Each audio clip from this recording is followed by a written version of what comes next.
आपल्याकडे सध्या जे लेटेस्ट शासनानं आपलं जे सूचना दिली त्याच्यामध्ये JN1 व्हरायंट नावाचा एक नवीन जो आपला कोविडचा व्हरायंट आलेला आहे त्याच्यामध्ये म्हणजे साधारणतः आपल्या आरोग्य विभागाने सूचना दिल्याप्रमाणे आपल्याकडे आपण आता जवळजवळ गेल्या एक आठवडाभरामध्ये जवळजवळ 600 टेस्ट रॅपिड अँटीजन जे टेस्ट आहेत ते आपण सुरू केलेले आहेत आणि कदाचित उद्यापासूनच आपलं जे RT-PCR टेस्ट आहेत त्याचे पूर्ण जे मॅनपॉवर आणि त्याचे जे मटेरियल आहे ते आपल्याकडे प्राप्त झालेलं आहे.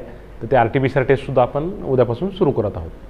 तर आजच्या घडीला आम्हाला आजपर्यंत जी माहिती मिळाली फक्त एक रुग्ण पॉझिटिव्ह आढळलेले आहेत तुळजापूरमध्ये आणि जास्तीत जास्त जे सिम्प्टमॅटिक शासनाच्या सूचनेनुसार जे काही सिम्प्टमॅटिक रुग्ण आहेत जे आपल्या PSCमध्ये येणारे आहेत, आरोग्य इतर संस्थांमध्ये येणारे आहेत, ते सर्व लोकांचं टेस्टिंग रॅट आणि RT-PCR याच्यामार्फत करणं अपेक्षित आहे. जो JN1 व्हरायंट आहे तो रॅपिडली स्प्रेड होणार आहे. तर त्याच्या अनुषंगानं जे काही आरोग्य विभागाच्या सूचनेनुसार जे मॉक ड्रिल्स आहेत म्हणजे ऑक्सिजन प्लांट्स असतील, PSA प्लांट्स असतील, त्यांची तपासणी करण्यासाठी आणि आवश्यक आपले जे ऑक्सिजन बेड्स आहेत आणि व्हेंटिलेटर्स आहेत त्याच्यातून जी तपासणी आणि व्हेरिफिकेशनची प्रक्रिया सुरू आहे.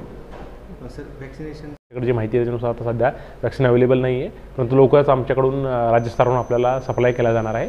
त्यानंतर मग वॅक्सिनेशनसाठी सुद्धा आता नवीनच ते टास्क फोर्स एस्टॅब्लिश करण्यात आली आहे. टास्क फोर्सचं उद्या परवापर्यंत आम्हाला डिटेल गाईडलाईन्स येतील.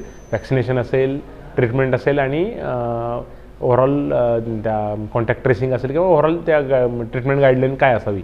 तर आम्हाला 1 ते 3 दिवसात हे डिटेल गाईडलाईन आपल्याला प्राप्त झाल्यानंतर आपण तयारी करत आहोत याची. नागरिकांना काय आव्हान? सर्वात महत्त्वाचं म्हणजे की जे कुठल्याही नागरिकांना सर्दी पडसं जे असेल ते कुठलंही सर्दी पडसं हे फ्ल्यूसारखं किंवा तसं न समजता हे जे कुठल्याही बरेचसे तुम्हाला माहिती आहे याच्यामध्ये कोविडचे बरेचसे पेशंट असतात ते असिम्प्टमॅटिक पण राहतात.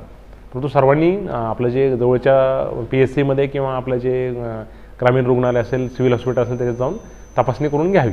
विशेषतः वयोवृद्ध जे लोक आहेत आणि ज्यांना BP, हायपरटेन्शन किंवा इतर ज्याला आपण क्रॉनिक इलनेस ज्याला म्हणतो, किडनीचे आजार किंवा इतर कुठले आजार असतील, हृदयाचे आजार असतील, अशा लोकांनी विशेष काळजी घेणं गरजेचं आहे. धन्यवाद.